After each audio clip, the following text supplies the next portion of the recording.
Wow, wow, wow, wow. What a weekend we've witnessed in the NFL. Week 9 lived up to the expectations and then some. Last Sunday it all kicked off in Frankfurt, Germany, with the Dolphins and the Chiefs putting on a show for the German crowd. And then the games that followed had to be seen to be believed. Josh Dobbs, take a bow. Not 5 days removed from arriving in Minnesota on a trade from the Arizona Cardinals. He came into the game in the first quarter, had no real idea of the playbook, and yet somehow managed to guide the Minnesota Vikings to an improbable win over the Atlanta Falcons. Then came the Buccaneers and the Texans. CJ Stroud, I will tell you now, he is the real deal. The rookie quarterback breaking all kinds of records as he guided the Texans to victory over the Bucs. And then the Cowboys and Eagles, another game that went right down to the wire before the Philadelphia Eagles cemented their place on top of the NFC with an 8-1 record and prevailed over the Dallas Cowboys. What do we have this week? Well, there's plenty more. For starters, the show is looking to build on yet another winning record in Week 9. We'll explain all in a moment. We've got the Colts and the Patriots back in Frankfurt, Germany. So why are we waiting? Let's turn the page and look ahead to Week 10 in the NFL. Graves on Gridiron with Richard Graves. Well, welcome along to the show. This is Graves on Gridiron. I am your host, Richard Graves. If you've only just started joining us and downloading the pod, where have you been? We're over halfway through the season, but the good news is it's never too late. The format, as I always explain, is simple. Each week there's a full slate of games that we look at. We pick 3 of those games and then dissect the matchups, break it down, and I will tell you which way I think you would go when it's compared against the line that the odds makers make. If you're a regular to the show, great to have you back. Welcome along for the ride. Let's take a brief moment to reflect on our record in Week 9. We went 2-1 on the week. That means we are 12-13 against the line on the season. And when you consider that through the first 2 weeks, we were 1-5, yeah, it wasn't a great start. We're now just about back at 500. And the only way surely is up here. Let's see if we can build on that again this weekend. Just to recap, the Dolphins and the Chiefs, well, if you listened to last week's show, both myself and Charles Dagnall took the Miami Dolphins. The final snap of the game wasn't the best, was it? Let's be honest, folks. And that was the end of that as the Chiefs prevailed. The Tampa Bay Buccaneers and the Houston Texans, the line on that was plus 2.5 for the Buccaneers. It looked to be all over when Baker Mayfield drove the Bucs down the field, scored a touchdown to take the lead with less than a minute to play. CJ Stroud had other ideas. The good news for the show is the Houston Texans kicker was injured. He was out. So rather than kick the extra point, which would have meant Charles Dagnall's prediction came right and mine was wrong, they just took a knee. They won by 2. That's a tick for Graves on Gridiron. And then finally, the Cowboys and Eagles. We went for the total points, the over on that mark. They comfortably cleared that. So 2-1 on the week, an overall season record of 12-13 against the line. Hats off to Charles Dagnall as well. I've had a lot of contact from you guys listening. You loved him. I enjoyed having him on the show. I've already spoken to Daggers. We will get him back before the season is over. I assure you, he had a blast as well. So let's look ahead to Week 10 then in the NFL. It does start in Frankfurt, Germany, with their second game in as many weeks. The Indianapolis Colts against the New England Patriots, 2:30 p.m. UK kickoff time for that one. However, we have 3 other matchups selected from the Week 10 slate, and we start with the San Francisco 49ers going into Florida to take on the Jacksonville Jaguars. The line has the 49ers as 3-point favorites going into this game. They head into it with a 5-3 record. The Jags sitting on top of the AFC South with a 6-2 record. 2 teams, of course, coming off a bye week. Both teams are top of their divisions, and both teams have lofty ambitions come playoff time. But you've also got to bear in mind, this is, at the moment, a matchup of 2 teams heading in very different directions. Through 5 weeks this season, I don't think anybody disagreed that the San Francisco 49ers were the best team in football. But 3 defeats on the spin, which took them into their bye week, alongside injuries to several key players. Well, that's changed all that, quite frankly. They did get a lift whilst they weren't even playing. The Seattle Seahawks getting absolutely drilled by the Baltimore Ravens. That was enough to put the Niners back on top of the NFC West.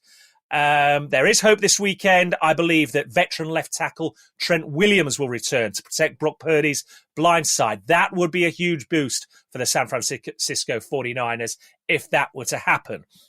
Their opponents, the Jacksonville Jaguars, well, the contrast couldn't really be any starker right now because they headed into their bye week in red-hot form on the back of 5 straight wins, 4 of them coming on the road, 2 back-to-back in London, obviously. And they headed into the bye week on the back of a 20-10 win over the Pittsburgh Steelers in Pittsburgh. You'll remember shots of their players waving the terrible towels above their heads following the end of that game. It didn't go down well in Pittsburgh, but quite frankly, if you don't win the game, you don't have a say in the celebrations. And the Jags enjoyed that one. Their defense leads the way in the NFL with 18 takeaways this season. And now, of course, they go up against a quarterback in Brock Purdy, who's thrown 5 picks in his last 3 games. I will urge a word of caution, though. No doubt, the bye week's given head coach for the 49ers, Kyle Shanahan, time to reflect, to reassess, and to regroup. And if Trent Williams does return at left tackle this weekend, that is a huge plus to the 49ers offensive line. It'll be a huge lift to the confidence of Brock Purdy as well, knowing he's got that veteran, still one of the best tackles in football, protecting him on his blind side. And I would expect then Brock Purdy to look to exploit the middle of the field against a defense which ranks 30th when it comes to defending the pass. Defending the run, the Jags are good. Defending the pass, they've been awful, frankly, this season. This is a different test as well for Trevor Lawrence, the quarterback of the Jacksonville Jaguars, and their offense collectively. You look across all major categories on offense this year, and they're middle of the road in just about all of them. Travis Etienne, the running back, leads the team with 7 touchdowns. But he is going up against a 49ers defense which ranks 4th in the league when it comes to stopping the run this season. They're only giving up around 86 yards a game on the ground. If San Francisco were to win this, everybody will turn around and say, well, that 3-game stretch was a blip. They're out of the bye week. They're back to the team that we thought they were. If the Jags get the W in this game, then watch out because everybody in the NFL will sit up and start taking notice and taking this Jags team as seriously as contenders and perhaps start giving them the credit that undoubtedly they deserve for the run that they've been on. I will say this, though. Ultimately, you don't become a bad team overnight. I think the bye week did come at a good time for the San Francisco 49ers. It probably came at a bad time for the Jags, given the form that they were in. I suspect the Niners get back to basics this weekend. I think Trent Williams' return is massive on the offensive line. That gives them an advantage. I haven't even mentioned Christian McCaffrey from tailback for the Niners as well. He's just a touchdown scoring machine for San Francisco since he went there on a trade midway through last season. I like the Niners to get back to winning ways in this one. It is nothing more than an eye test. I keep on saying the Niners don't become a bad team overnight. Yes, there's no Deebo Samuel, but Trent Williams is perhaps a bigger piece of this jigsaw than Deebo Samuel if you're Brock Purdy. And of course, you've got options in Brandon Ayuk, you've got George Kittle, you've got Christian McCaffrey. I'm going to take the Niners not only to cover, but they'll win this as well in this game. So take the Niners at -3. Graves on Gridiron with Richard Graves. Next up, we have the Detroit Lions with their 6-2 record, the NFC North leaders, traveling cross-country to Los Angeles to take on the Chargers with a 4-4 record. It'll come as no surprise, I'd guess, that the odds makers have the Lions as narrow favourites, 1.5 point favourites going into this game. Detroit have had a week or so to rest up. They're coming off a bye week. The Chargers themselves are on a short week. Remember, they played on Monday Night Football, but they handily took care of the New York Jets in New Jersey, and they now have back-to-back wins for the first time this season. Their defense, credit where it's due. Khalil Mack was to the fore. It was stout against the Jets on Monday night. They had sacks. They forced turnovers. Special teams found their way to the end zone. They're going to need more of the same this weekend if they're to overcome the Detroit Lions. The Lions themselves, of course, we all know this. Opening night of the season, kickoff night in the NFL. They went into Arrowhead Stadium and beat the reigning Super Bowl champion Kansas City Chiefs. They've been into Green Bay to record back-to-back wins for the first time in forever at Lambeau Field. Remember, they took care of the Packers and knocked them out of playoff contention at the end of last season. They dominated the Raiders before they went into their bye, and now they've had that extra week to get a few key players healthy again. The likes of Amon-Ra St. Brown, their wide receiver, was dealing with a knock. Well, he's had time to rest. Some major pieces on the offensive line have had time to rest up and come back feeling a little healthier. They already rank in the top 9 in just about every major offensive category. That includes second overall on offense. Their defense has been stout when it comes to defending the run this season. Who is the one player the Chargers look to really kickstart their offense and get it going? Well, biggest playmaker, arguably, running back Austin Eckler. Well, Detroit ranks second, giving up just under 77 yards per game on the ground. Both of the teams know how to put points on the board. They average around 25 points per game. But in these scenarios, quite often, you look to the defense to stand up and be countered. And frankly, the eye test doesn't lie. This season, the defensive unit that stood up most and been countered on the most occasions, beyond question, is that of the Detroit Lions. Look, I know they gave up 38 points when they got taken care of by the Baltimore Ravens in Baltimore several weeks back, but they only give up 20 points a game, including that heavy defeat. The Chargers rank 30th in overall defense. They're 32nd when it comes to defending the pass. You heard me right. They are dead last in defending the pass. That's a problem when you're playing Jared Goff, Amon-Ra St. Brown, and co. Laporta, the rookie tight end, has been on fire for the Detroit Lions this season. The Lions are going to move the ball through the air. You have got to be better than that if you're going to stop them. And this is the key to this game, quite frankly. It doesn't matter how good and efficient you've been on offense this season. If you can't stop your opponents, you're not going to win a game. The Detroit Lions have shown a propensity, more times than not, to find a way to get the job done on defense whilst their offense puts points on the board. In contrast, the Chargers put points on the board, but their defense has often been like a sieve and allowed points to come the other way. The Lions, frankly, are the better team in this game. I think they come out of their bye week the way they went into it, with a big win. Take the Detroit Lions to cover at minus 1.5. Graves on Gridiron. Okay, our third and final matchup from the Week 10 slate. I will apologise now to New York Giants fans. It was a no-brainer, quite frankly. The Giants have an NFC East battle. They're going into Big D to take on the Dallas Cowboys.